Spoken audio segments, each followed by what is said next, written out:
You can't solve your patient's problems. All you can do is help them find their own answers.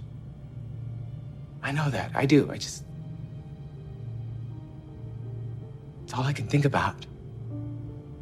What I could have done differently. Hugh, listen to me. I get anxiety. I mean, right now I'm toggling between the DMA and how Gray is settling into life on Trill. Is Book okay wherever he is? And let's not forget about how badly I handled the situation with Zora. So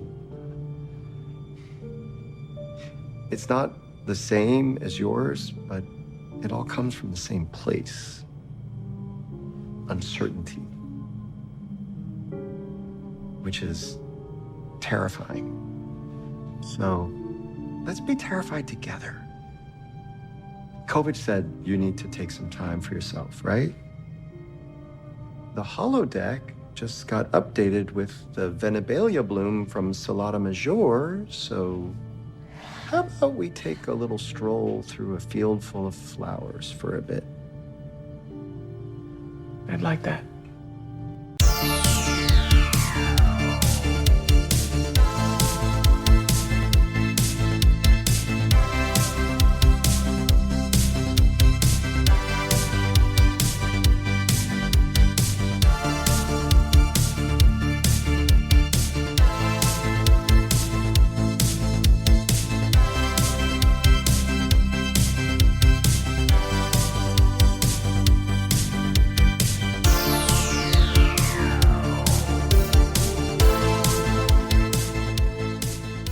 Welcome, everyone, to Deep Space Pride, a gay Star Trek podcast. I am one of your hosts, Johnson, and with me is my co-host, Mike.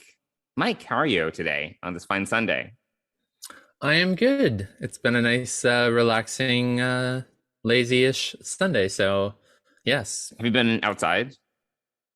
I have a dog. Of course I've been outside. Oh, okay. Sorry. God, and Dennis is working, so I've definitely been outside, yes. But it wasn't horrible out. You know, it's right around 32 degrees, so there's been some snow. No, it's not terrible. It's not terrible. It's not cold, really. It's a warm 32. It's cold, but it's not terrible, no. Yeah. Well, tomorrow's going to be cold. Like is it? I have not looked ahead. Low of 18. Low of 18. Actually, that's a lie. I have looked ahead, and I note that on Friday, this coming Friday, it will be 60 degrees. Oh, wow. I won't be here, but that's really nice. That's awesome. You won't be here. Dennis won't be here. I'm actually considering, Dennis and I talked a little bit last night, and I'm actually considering putting Hamish in the kennel Friday night so that I can pack and just have a good night's sleep before I get up and go to the airport. Yeah, sure. Put him in the kennel on Thursday. Why not? No, Dennis will still be here. Although that's true, you know. But anyway, so yeah, I don't know. Oh, so I'm hoping to enjoy the 60-degree weather on Friday because I'm going to try to have all my work done so that I don't have to work on Friday. Awesome. Cool. Well, for those of you that may be wondering why we're recording on a Sunday, it is because Mike and I have some travel coming up. So I'll be going out to LA to see some friends this coming Wednesday and spending essentially a President's Day weekend in LA. And then Mike will also be flying out, but a little bit later. And I'm flying out on Saturday afternoon. Yeah. And you're going to New Orleans. I am. I'm going to NOLA with 15 kids as one of their 2 chaperones. My worst nightmare. I'm looking forward to it. I'm really excited about it. I am just stressed about staying COVID free between now and then. Right. So I'm sort of on a personal lockdown. I'm going to go get a test tomorrow. I'm going to see the other chaperone on Tuesday or Thursday morning or for lunch or whatever. We're going to meet, and she's got some things to give me for the trip. And the only other thing I'm going to do is go to the dentist on Wednesday, which I'm not that excited about, really. Oh, I love the dentist. Yeah, I mean, I love like it when they scrape and it's like, oh my God, it's so I satisfying. mean, I do like the feeling afterwards. My mouth feels like kind of new and fresh and like, but yeah, it's always I love my dentist and I love my hygienist, Christine. She's awesome, and we chat for like forever before she even begins the cleaning. And I'm gonna have to actually say this time around, we have to get going because oh my God, I have to be back at the apartment by 4 because we have an adoption home study visit. So okay. So yeah, so I'm gonna take actually a half a day off on Wednesday, but to do all of this. So yes, but then I'm away for almost a week with 15 kids in New Orleans. Right. We're going to be building a house in the lower 9th ward, and we're gonna go to a plantation. We're gonna go on a swamp tour. We're going to, I want to say, a jazz museum. So okay, yeah, so fun. it'll be a lot of fun, and yeah, a lot of work. I imagine I will be return feeling very exhausted. I'm sure you're gonna be tired. Oh my God. And then when I get back, I am going to plan a self-care getaway somewhere for a few days, and just yeah, that sounds great. That sounds fun. So what does this mean for our podcast? So we will be releasing this episode, but we will be taking a week off because of your travel schedule in particular. So yeah, we'll have 2 episodes of Discovery to catch up on in the next episode that we're going to be releasing. So it's going to be a lot of Discovery to discuss. So yeah. Yeah, I'm not even sure. Well, I guess, yeah, you'll be traveling, so you may not even see the Discovery episode before you get back. And yeah, we'll have to see. I might watch it. I'll be staying with a friend, so maybe, and they sleep much earlier than me, so I might just watch it just to. Oh, okay. But yeah, I might. Are you staying at Jeff's place? I'm staying with Milsey and Jeff, my friends Milsey and Jeff, for a couple of days, and then I'm gonna migrate to the Airbnb. So okay, that you're correct. Sharing with yes, with the boys, with Dennis and Tony. So correct. So yeah, so for those listeners that are going to be wondering where our next episode's gonna be released, it won't be. It'll be the week after. So 1 week off. So yeah. Yes. So cool. So why don't we talk about this week's Discovery episode? I think we can get right into it because it is Sunday. It's Super Bowl Sunday. Not that I think I particularly care, but I am going to a Super Bowl viewing party. So, well, look at you being very, very sporty. Very sporty.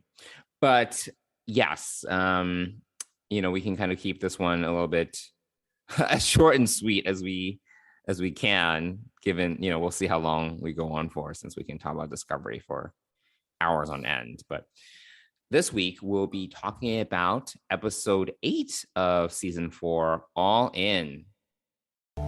If you win this and you take that isolinium, every bridge you have ever built will be incinerated instantly. The bridge between us, will that be gone too? You leave me no choice. Starfleet will come after you with everything they've got. I'll be one of the tools they use.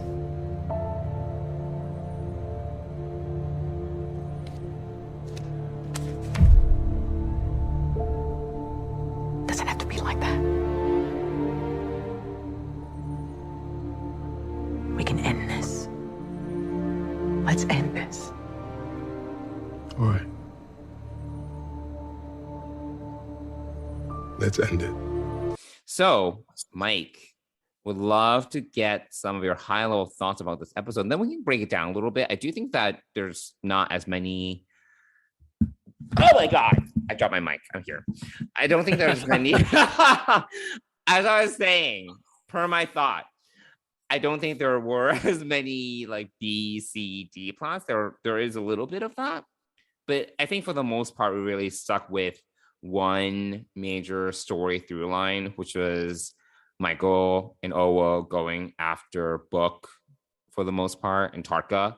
So there were some things around that, but for the most part, I would say 90% of the episode was about that. So, I think that, but we can still kind of break down some of the other kind of threads that we saw going on. But Mike, would love to hear your thoughts about this episode and what you took away from it. Yeah, first of all, it's great to have Discovery back and to get back into the story. Adult Star Trek, as you were saying. Right. Yeah, it was a nice to be back in some adult Star Trek.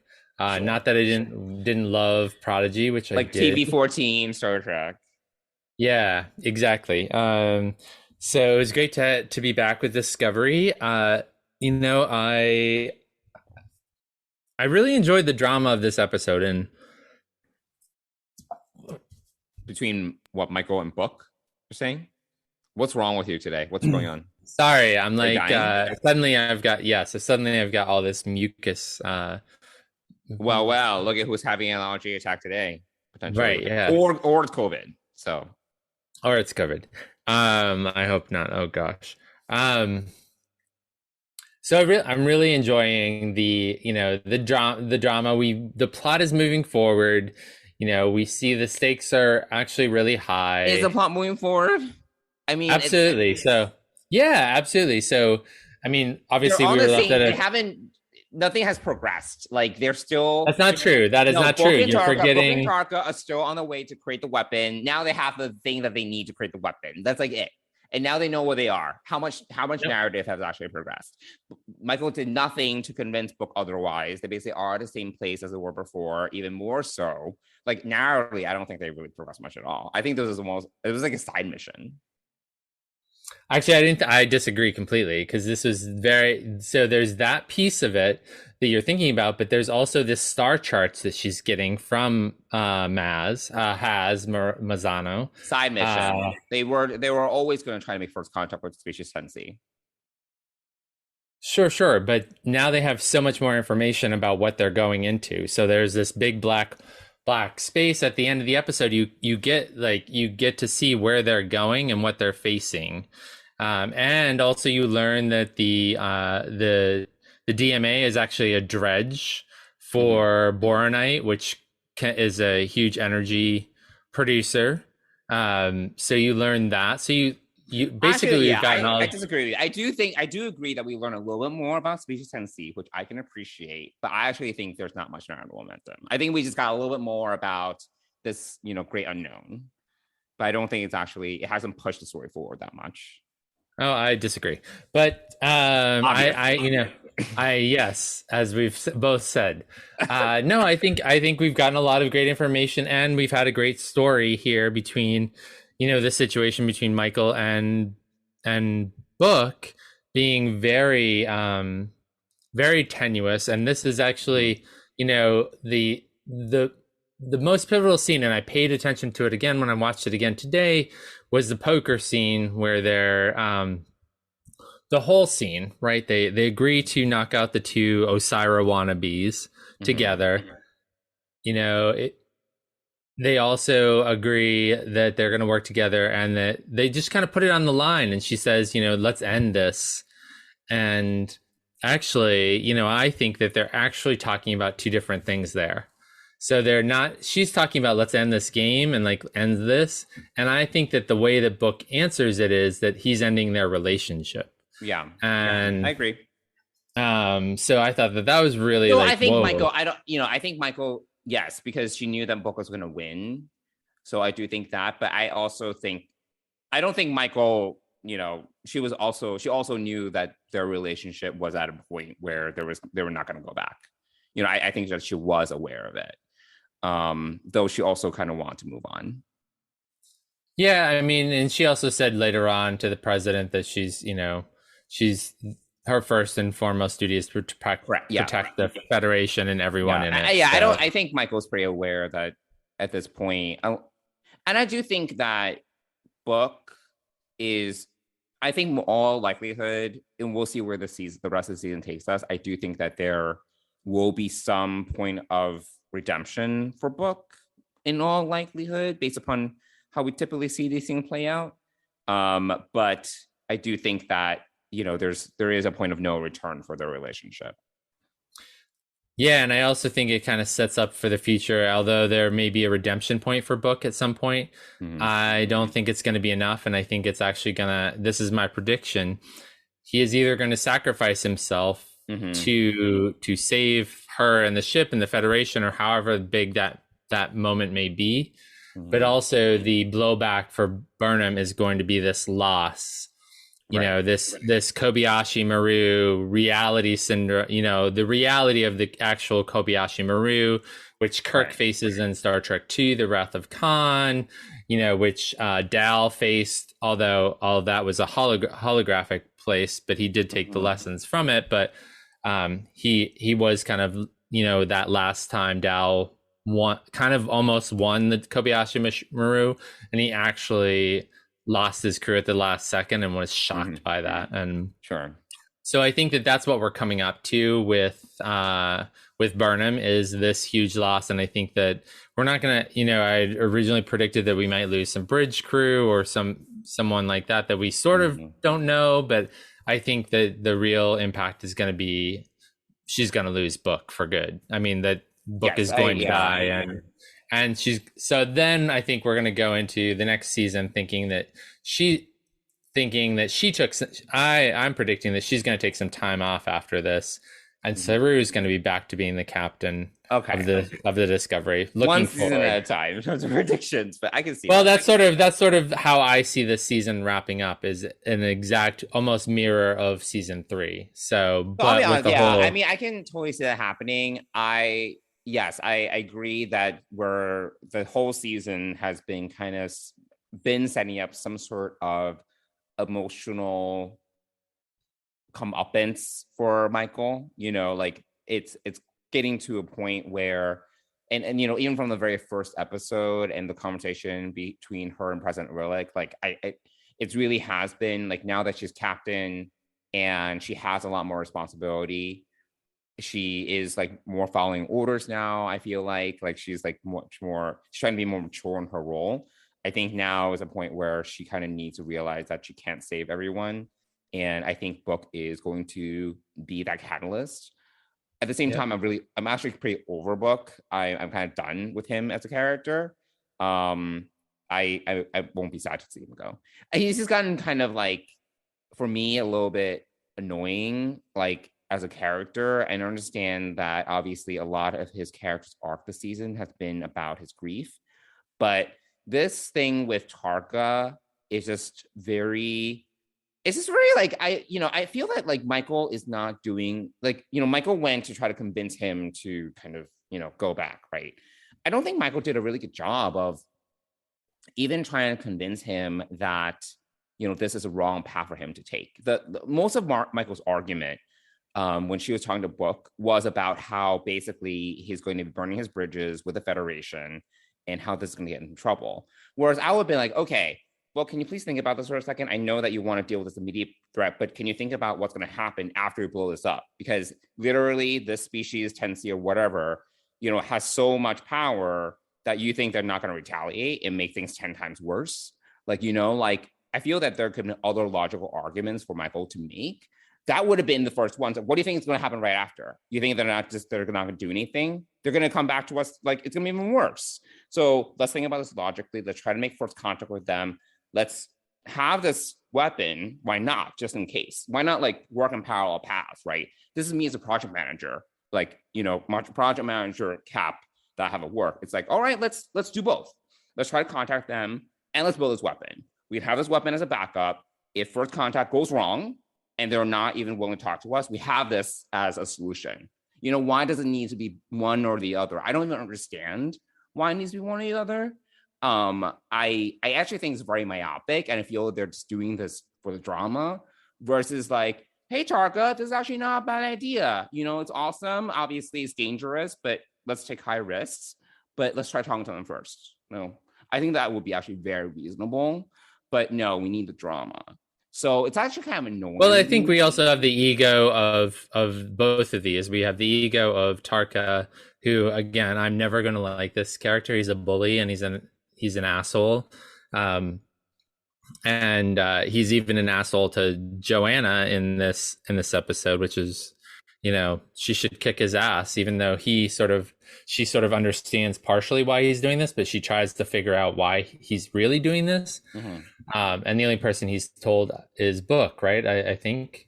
So there's that. Yeah, I look at Tarka as kind of like the devil, and the devil has appealed to Book's greater or more original nature, like where we met him at the beginning of season 3, right?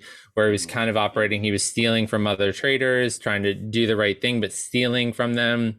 So he stole the trance worms. He's, done other things that, has Mazzano, reminds him of, like these things. He's done some things that obviously he had to pay up before he even could get the isodelinium. So I think that there's, we're going back to who Book was originally. Michael was able to slowly, I think, effectively change him and give him a reason to act differently and to have some more ethical standards in how he did. She probably also slipped into some of his more or less gray area ethical decisions while she was on her own.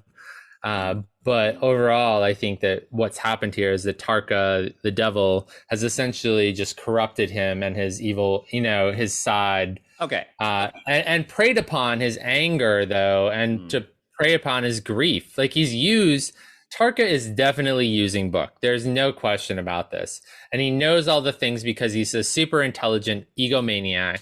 He knows how to trick people into doing these things. He tricked the Admiral somehow into giving him the codes to release the spore drive. So there's that piece of it as well. So this, again, this, I hope that justice finds Tarka by the end of this season. Okay. I think you have very strong feelings for Tarka. I do, absolutely. I don't mind Tarka as much as you. I think that like he definitely has his he's how do you say it? Egomaniac? Say the word. He's an egomaniac. He's an egomaniac, but there's the adjective, whatever. Okay. I can't say it.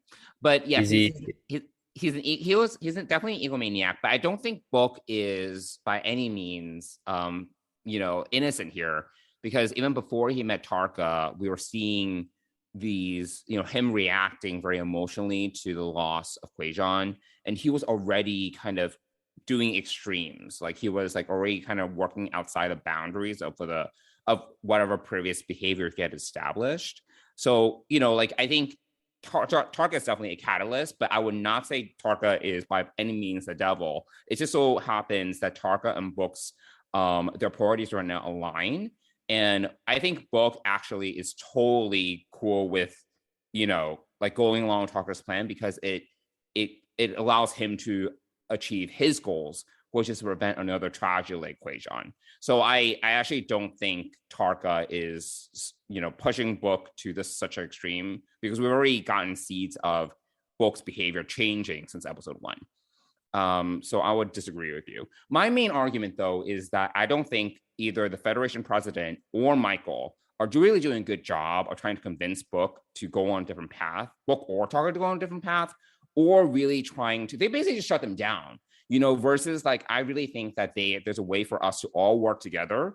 You work on this plan, I work on this plan, and let's do this, let's have this as a backup, in case all else fails. It is very extreme, but we realize that it may be necessary. Like I could have been in that room and actually, argued that.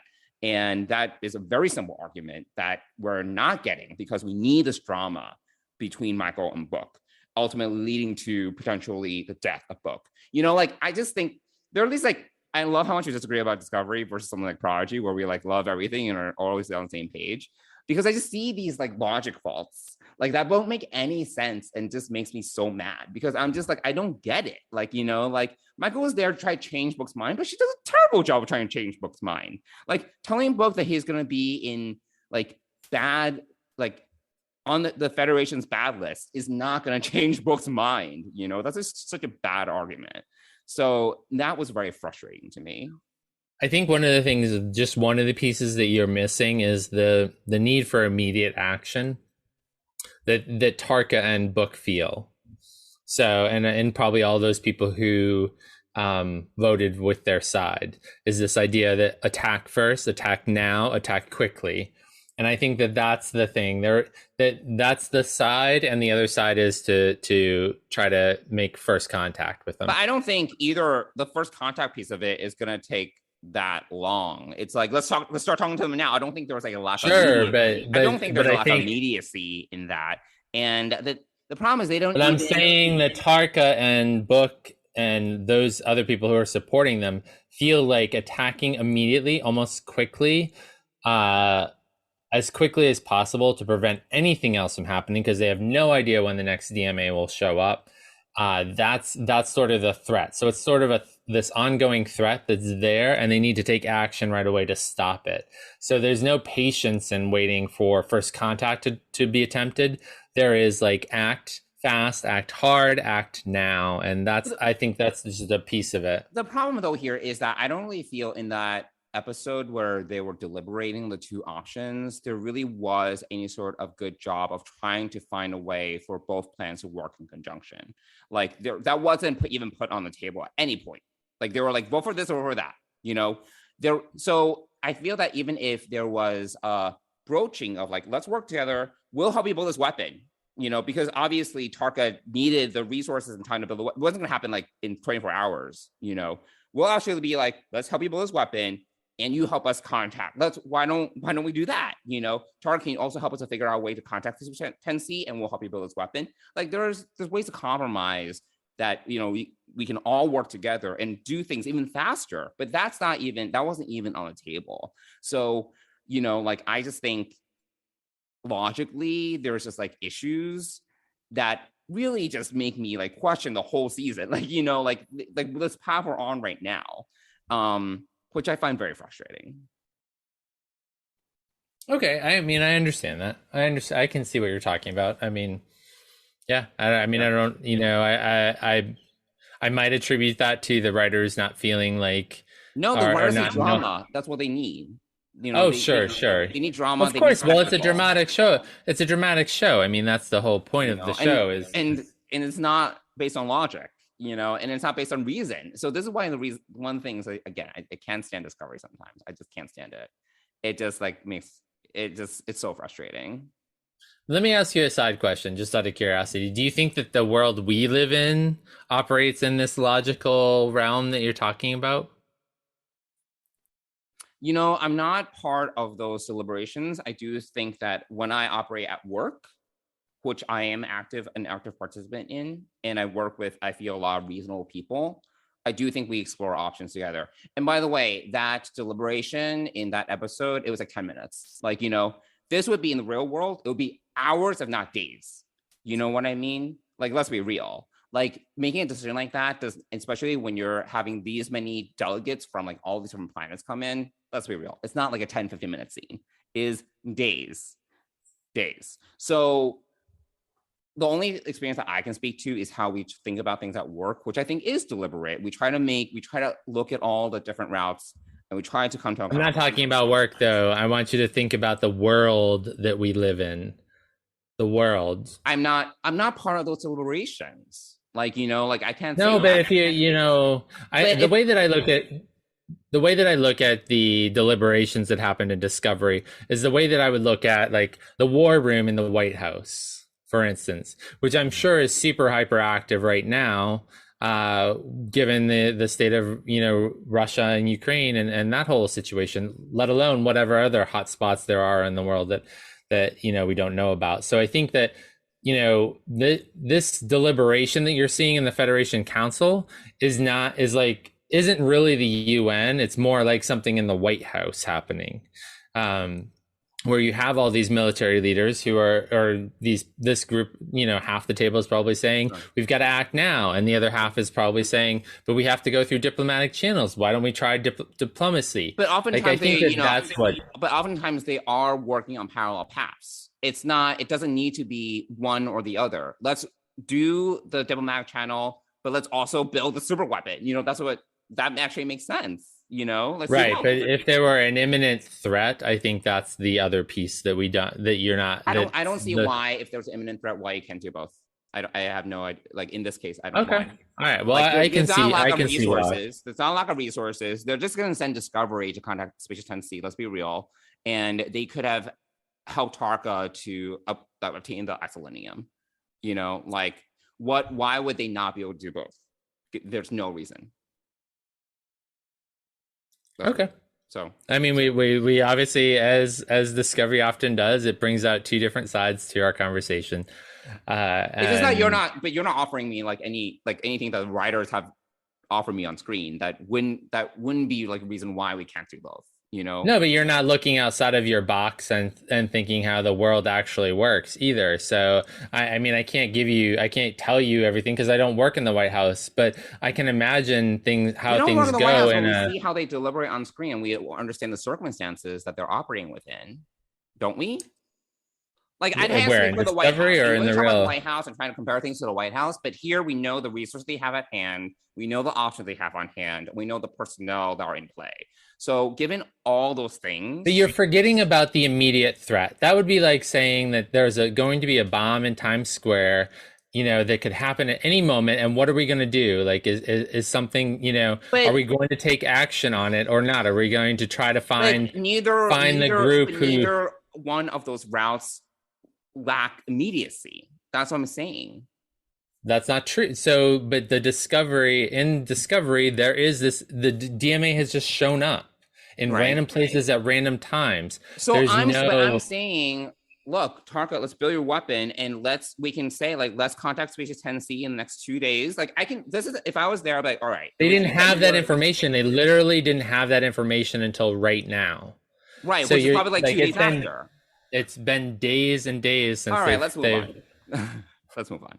I mean, you're okay. Well, I think that you expect everything to operate logically, and I don't think that the world doesn't operate that way, and neither does Discovery. I think it's bad writing.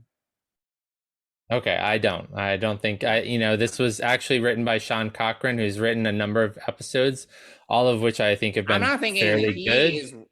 I think it's like the decisions made in a writer's room about like these like big choices. It's not like one specific writer. Like, it's like, let's build up the drama. Let's have people make poor decisions. And let's then, because of that, things blow up because we need the spectacle. People are always going to make poor decisions. It's not whether it's fictional or not. Everyone makes poor decisions. You think that there's bad writing? Like, of course there's bad writing. I don't think that this episode had any bad writing at all. No, actually. The bad writing in terms of the overall decisions being made. Like, it's not just like any one scene. It's like, like even that episode I was talking about, the last one where they were like deliberating the options before them. Like, why could no one even broach the idea of like, let's work on parallel paths and do both. Like, why not? Like, if I could have suggested that right there, that wasn't even deliberated as an option. Okay. And then, then like be like, okay, like that's not going to work. Like, at least give me that, like that's not going to work because why? Like it wasn't even suggested. And I think at least in some sort of deliberation setting, someone could have suggested, why don't we do both? Why don't we build a weapon? You need 2 days to build a weapon. So let's get you what you need. In the meantime, let's give ourselves 2 days to try to contact Species 10C. I could have suggested that. And then what? And then let's talk to them. And if we can't get what if we didn't get first contact? And how long are you going to give first contact to happen in order to, again, let's build a timeline. This is how things work. Even in a war room, like, let's build a timeline. Let's work backwards from when we want to set this deadline to be. Like, if we can't get anywhere with Species 10C, then let's destroy a DMA. That's when you have control of all of the pieces that you can create a timeline and a deadline. You're talking about something that you don't have control over, which is the DMA showing up, which has randomly shown up over time. The weapon built. It's not like he had it. You know, like he couldn't. Yeah, but it takes, throughout all these episodes, he said it will take me 1 day to build this weapon, and then they can set it off. So literally we're talking about 24 hours and 15 minutes. Then let's not make that, let's make that timeline. You know what I mean? That's not a time. Then let's give ourselves like, how much time to figure out like where species tendency is, and Discovery literally can jump anywhere in the universe instantaneously.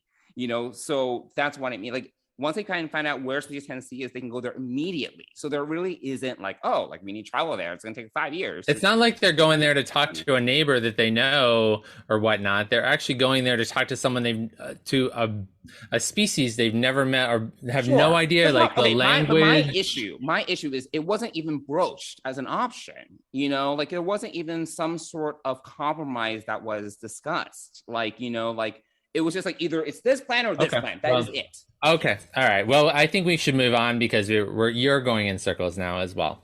So other parts of this episode that we can talk about are, you know, so the poker game that we both talked a little bit about has Mazzano being, you know, a 32nd century version of Quark. You know, which I really enjoyed. I actually think he was a standout of this episode. He was the best part of this episode to me. So there's that. I do hope that we get to see him again, whether it's in this or some other show that's, you know, Starfleet Academy or whatever it may be in the future. But I do hope that we get to see him again because that was a great addition to the Star Trek universe, I felt like. So yeah, kudos I think that, to and you and I were chatting over Slack about this. I think that it's that quality where he is obviously motivated by greed, but at the same time, you can tell there's some sort of, you know, he cares about our characters or he has a certain kind of moral compass, very similar to Quark. And I you know, that's why I like Quark and that's why we like Haas. So, you know, I think that very similarly, we kind of get that kind of character here that I also hope comes back at some point. But I don't know, the whole like CD casino thing. I'm like, again, like, you know, it's just such a trope. It's like another one, you know, there's so many like CD bars and casinos where people go to get information. It's like, okay, got it. You know, it's just another. Well, I mean, this one is outside of the Federation too. So, well, all of them seem to be, they usually do seem to fall outside of Federation control for some reason. I do feel like, you know, I love the character. I feel like the setting was a little, you know, I get the barge and everything, and I get this is another sort of scene or scenes that I felt like suffered from being filmed during COVID times because it didn't feel full. It never felt busy like this. It felt like a Tuesday afternoon in Atlantic City or whatever, you know. It didn't feel all that active. And I think that for me was noticeable in comparison to what we've seen in the past. I just think that it's something that was noticeable to me and kind of detracted from it a little bit. Like I liked the setting. I liked the sets were fine, but I felt like the number of people obviously it was, you know, filmed during COVID times. It just didn't give me the energy, just like, and I think this especially came through in the scenes with Awoshikan in the fight scenes. It was sort of like the crowd was sort of, you know, piped in through audio, and there wasn't a lot of action around the ring. Mm-hmm. In fact, I didn't even notice the guy who later comes up to them and says, "We're taking our money back. You swindled us." I didn't even recognize the coach or whatever. Yeah, like I didn't even recognize him from or remember him from the scenes of the fight. So, you know, I just think that that's one of the things that actually detracted from the episode for me was this idea that you're going to this barge, there's all this betting happening, and it feels very like not very energetic. It doesn't feel like a casino. It doesn't feel, it just, you know, I just really didn't get the atmosphere wasn't created well in this episode, in this part of the episode for me. And I think I've kind of remarked on it throughout this season. I mean, this is definitely a season that's made in COVID times, and the lack of additional characters and extras has been apparent on Discovery. It's on the Discovery, and it's sort of, in this case, a casino, you would expect to have more people in, active and involved in it. So that for me was kind of detracting a little bit from this part of the episode. But I definitely enjoy Has, and I liked that he really was rooting for Michael and Book. I guess. Well, to your point about the bar, that's interesting. I mean, I totally see what you're saying now that you're talking about it. But yeah, I don't know, like, because Boba Fett, which we also recently talked about, like the bar. I don't remember the name of the bar that they frequented, but that was also shot during COVID. It felt very energetic to me. Like that was totally different. Totally different. Filmed in 2020 as well.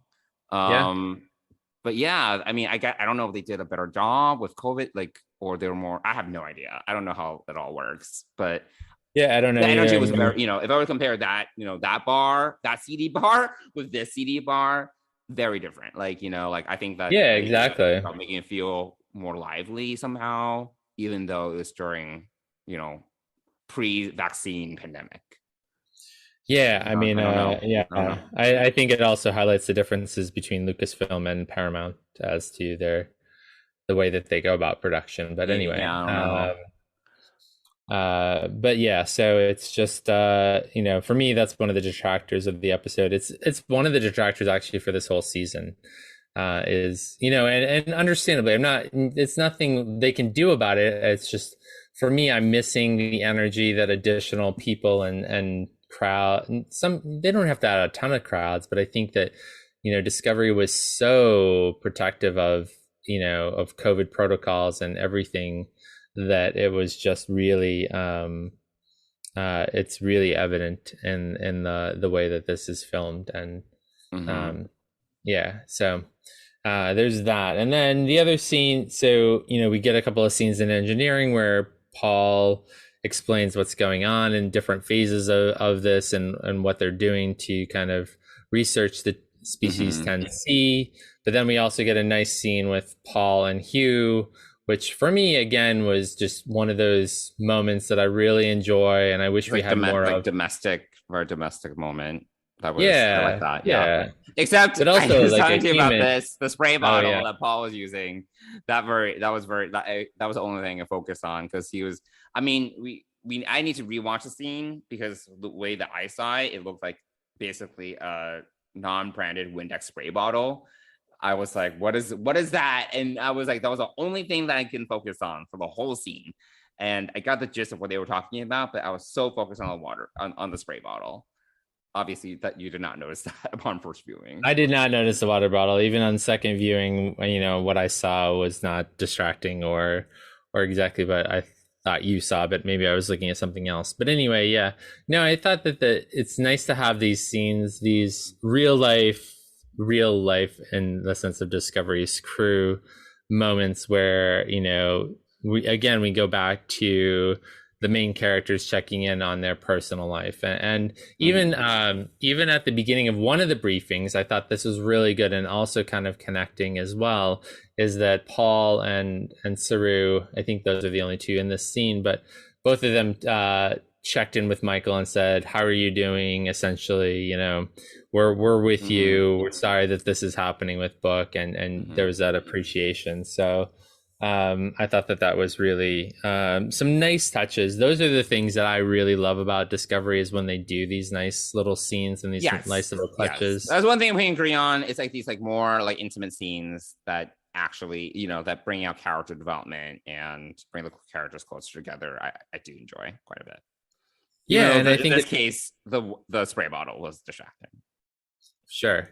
I just think that also the conversation that they had was an important one, and I think all couples and all everyone should have with one another, with those that they care about, is just these checking in moments and noticing when behaviors are different. And so for me, that really felt prescient. It felt again, I talk about how it's nice being seen and being seen by Discovery, and their aim is to make sure that the LGBTQIA plus community is seen in this show is really This is what actually endears me, you know, despite the things that we disagree with or that we don't like about Discovery overall. And for each of you and I, those are different things. Mhm. But for me, this is like the highlight. This is what Discovery highlights the best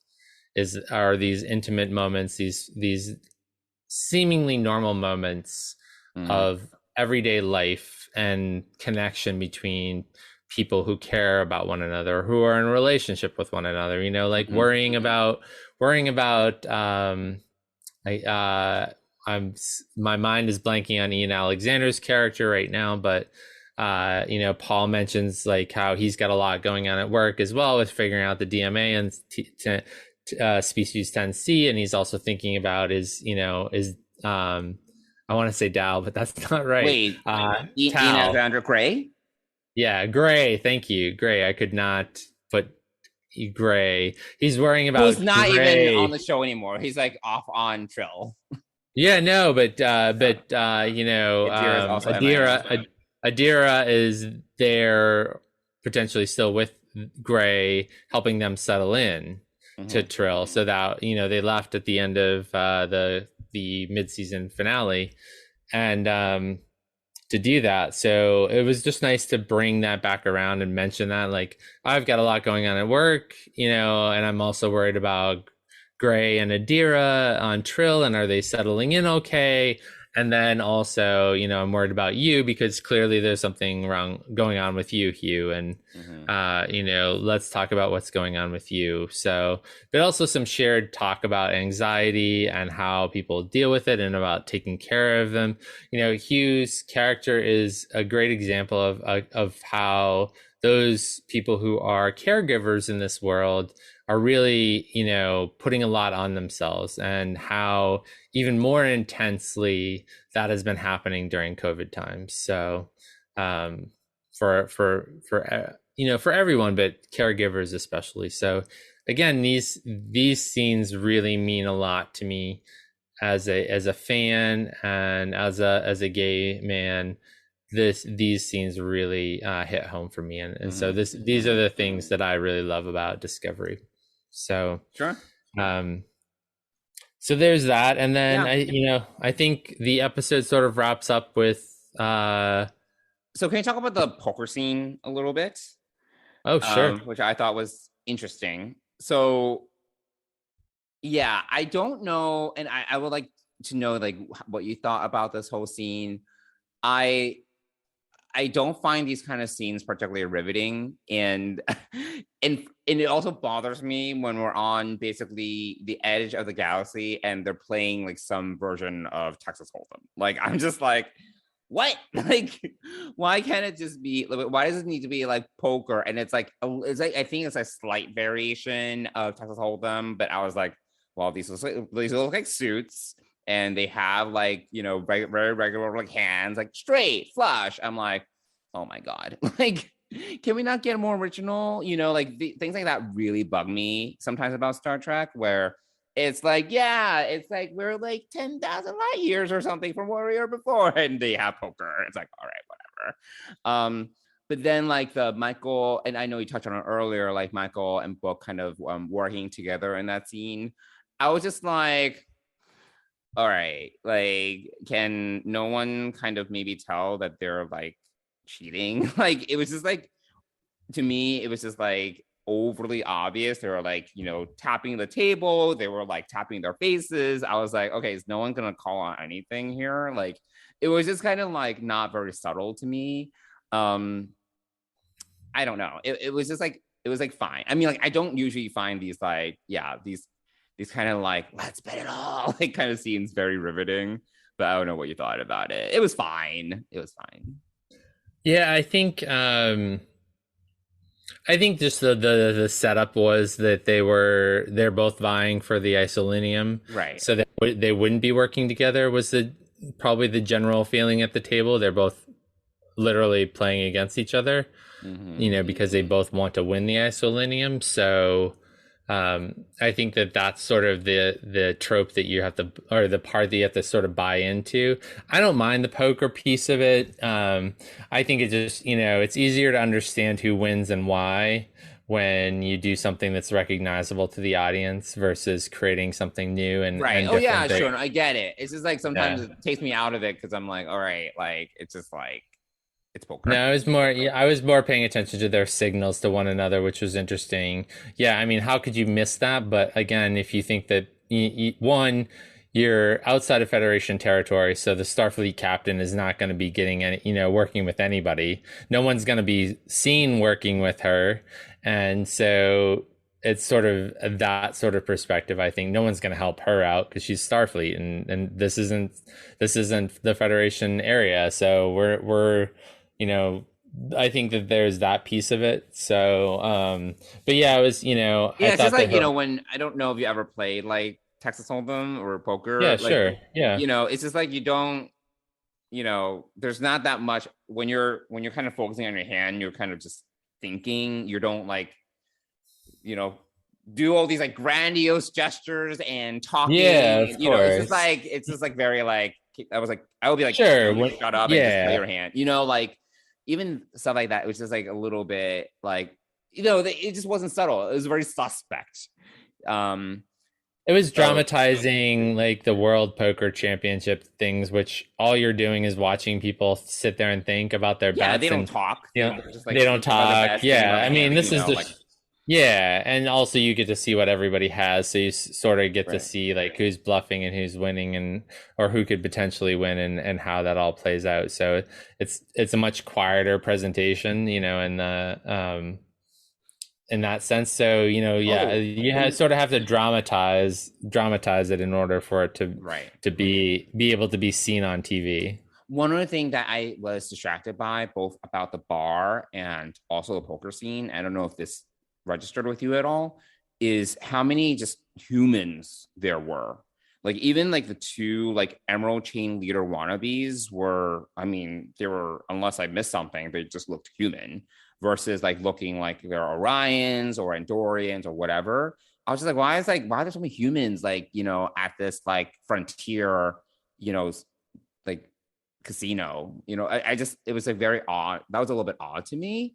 Because usually we see just like more aliens, and this was just like, I was like, oh, there are a lot of humans here. I don't know. I noticed that. It was just slightly distracting. I didn't notice that so much. I can see where you're going towards. I think, when you have a budget, an alien creating your alien, I mean, whatever. At least make the Orions, give them like green paint. Like, it's not that difficult. Sure. Because the Emerald Chain was primarily run by Andorians. We know this, like run by Andorians and Orions, and I'm sure there were some humans working with them, but the majority of them, particularly those that might be trying to take Osiris, like previously held power, I would imagine are going to be Orions or Andorians. So I just thought, I was just, I think they focus more on creating the characters for the cheater who was going around, the changeling. I guess that was like 4 or 5, no, maybe even 6 different. Well, 5 if you don't include the triple, right? But all of the visual exhausted their makeup, their I think that they focused. I think they focused on making that seem real, and again, I think that's where, for me, it detracted. Wasn't because there were so many humans there. I actually didn't really pay attention to the other characters too much, or that, because it was slightly unnoticeable, right? Because there were so few people in these scenes. So, it was like the two humans at the bar, the alien that the other fighter that Owo fought, the fighters coach or whatever friend, like they're all just human. I was like that's interesting. Well, they're humanoid. I mean, I guess we don't they really look get human. They didn't even have like like anything that was telltale, like at least give them like weird ears or something. I don't know, whatever. But yeah, I did notice that too. And sorry, I think you were about to talk about, we're going to talk about like the final scene where they where we kind of see what the space is that they're going into, and how there's going to be in this void, in this bubble, almost like the bubble that protected the Federation, and Starfleet. Yes, that was now we have this extra galactic bubble that actually holds a sun and or up to 2 to 3 planets. Potentially 2 suns, I think it was mentioned. It's like that big. But there are at least 2 to 3 planets in there as well. So theoretically, I mean, they have no idea what's in it. That's the thing. They can't see inside. And they're just by the size, I guess the admiral said this, which are he was hypothesizing that it was enough, I think, to hold like 2 suns and a few planets or whatever. I don't quite remember. So I thought that was interesting. And then I didn't register the whole boronate thing until I was reading up on it, and apparently it is what the Borg in that Omega molecule episode used to create like the Omega molecule. It's like a precursor. Okay. It's like the raw materials for the boronate is the raw materials for making Omega. Okay. I was like, oh, that is interesting. And I wonder if that is going to, if the Omega molecule is going to make an appearance here as maybe energy source. Actually, hey, like that could be like one of the energy sources for the DMA, because it's supposed to be like one of the most powerful sources of energy in the universe. So hey, maybe that's something. Yeah, I guess we'll have to wait and see. And you bring up the Borg, interestingly enough. I mean, we're in a timeline where there isn't. We have no idea what's going on. You have no idea what's going on with the Borg. Yeah, so I wonder if we're going to see a new version of the Borg in this extragalactic space, or whether this is going to be a brand new species of some sort. So. Yeah, we'll see. But I thought that was interesting. I didn't, as I said before, I don't think it necessarily pushed the plot forward. It just added more mystery to who species 10C is, which, I'm like, ooh, like little like Easter eggs and hints. I like that shit. So we'll have to see where they go with that. But yeah. That's it. We did talk. It has almost been an hour. Somehow we did have a lot to talk about, even though we're just concentrating on one episode of Discovery. Is there anything else that we didn't touch on? I'm trying to think. Not that I can think of. No, I mean, we didn't talk a whole lot about Owosikin, Joanna, but she did phenomenal. I'm glad she had something to do, and I'm also glad that they went back to that scene in that reference, that Void episode where she wanted to do something. I don't remember the name of the episode, but where Michael acknowledged that she wanted to contribute more. I actually did like that. That they didn't forget about that one short scene with Oo and Saru. Yeah, no, that was a nice callback, and I thought that her and Michael had a nice conversation in this shuttle. So that was really cool. So yeah, I'm glad that we get to know a little bit more about her. She had a scene with Tarka. She had this amazing fight scenes. So kudos to her for doing all that. And she's in top shape for that as well. I mean, so that's pretty awesome. So yeah. Nice to see that. And we'll see if we get any more of Oo, but maybe she's done for the season. Maybe she's like, okay, had my moment, and the rest of the season she's gonna just be at the con. Maybe. But it was nice to see her. So yeah, and see her get more screen time and more interaction and more development. So yeah, there we go. Yeah, that's the only other thing that I can think of about this episode. And we have no previews yet for next week's episode. We don't even have a title for next week's episode yet. So really? It's not announced yet. So we'll wait to see. And I did hear from some other sources. I have not watched the Ready Room yet, so I hear that there's some good talk on the Ready Room. So I need to go check that out. So yeah, cool. I think that sums up All In, right? That's the name of this episode, All In. Correct, All In. All right, awesome.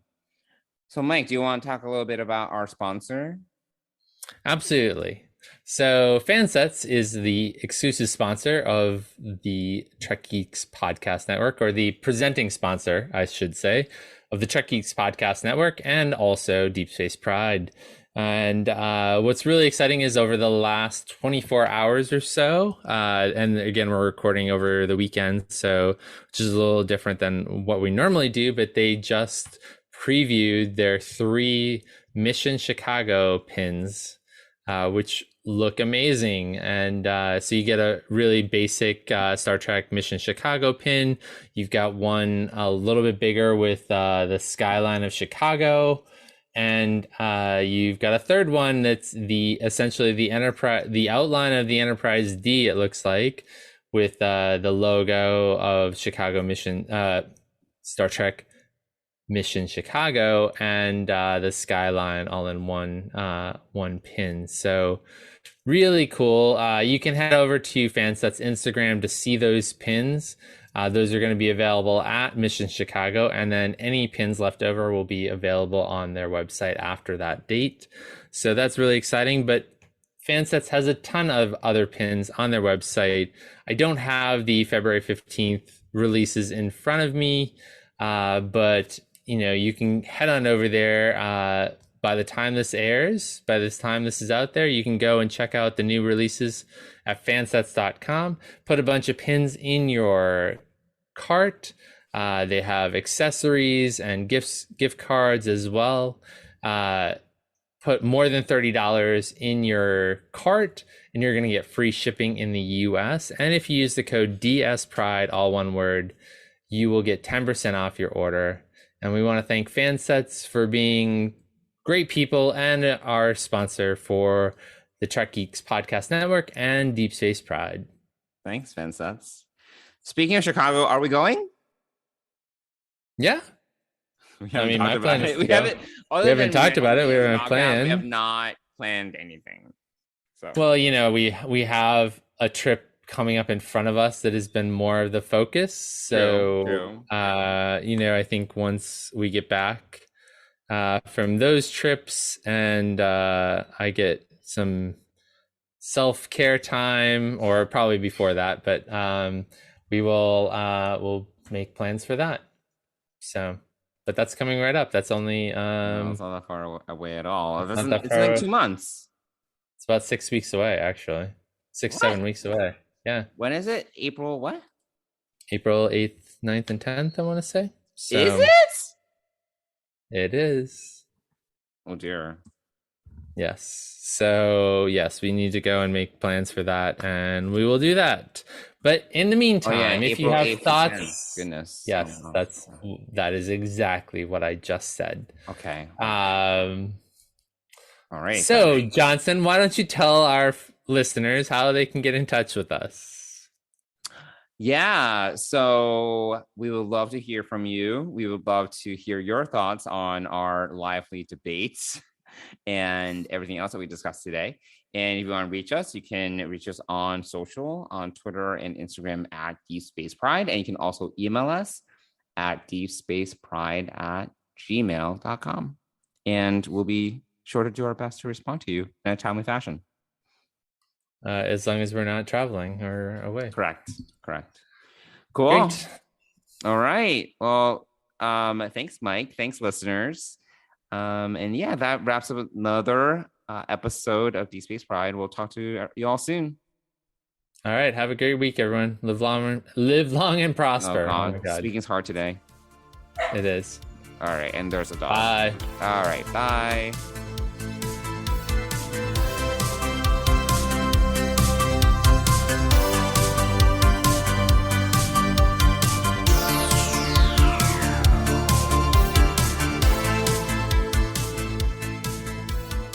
Deep Space Pride is a production of Coconut Media Works. Executive producers Bill Smith and Dan Davidson. For more great Star Trek discussion, discover the other shows of the Trek Geeks Podcast Network at trekgeeks.com, or find us in Apple Podcasts, Spotify, or your favorite podcast app.